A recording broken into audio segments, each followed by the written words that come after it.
Howdy, partners. Some of you seem a little nervous about volunteering for the election and have concerns that I don't think are necessarily founded in what your volunteering experience will actually look like. So I thought, why not make a tiny book and dispel some of these myths about what it looks like to volunteer? Common myths about volunteering for the election. Myth number 1. You will be asked or expected to engage in convincing people to switch to your candidate.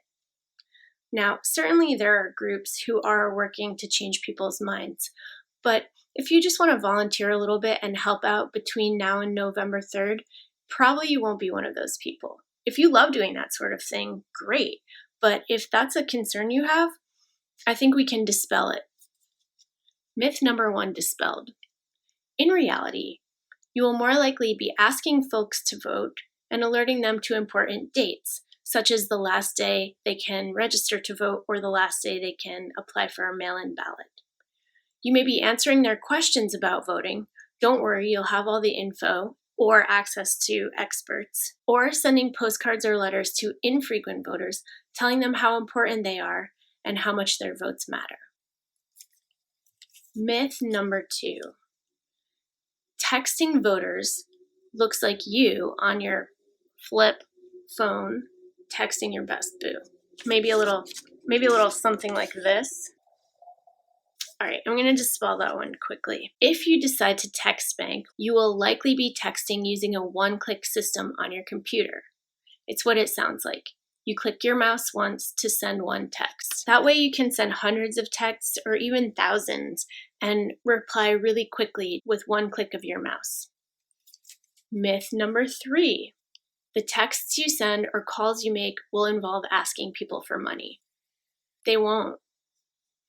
Most likely, you'll be getting out the vote, which means helping other voters with their voting plans, like telling them if your state has early voting and what the dates are, unless asking people for money is your thing, in which case tons of organizations and candidates would love to have your help with that specific area of expertise of yours.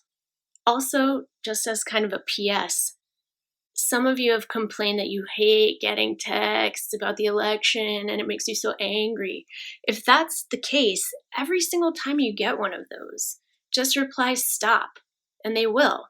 Once you reply stop, it actually becomes illegal for them to send you any more texts aside from the confirmation of your opt-out. You don't need to get those if you don't like getting them. That's not helping anyone. If you're all amped up, inspired to go, I compiled a list of some folks who would definitely be happy to have your help. I've got opportunities for you to send postcards or letters to reluctant voters, places you can text bank, phone bank, sign up to be a poll worker.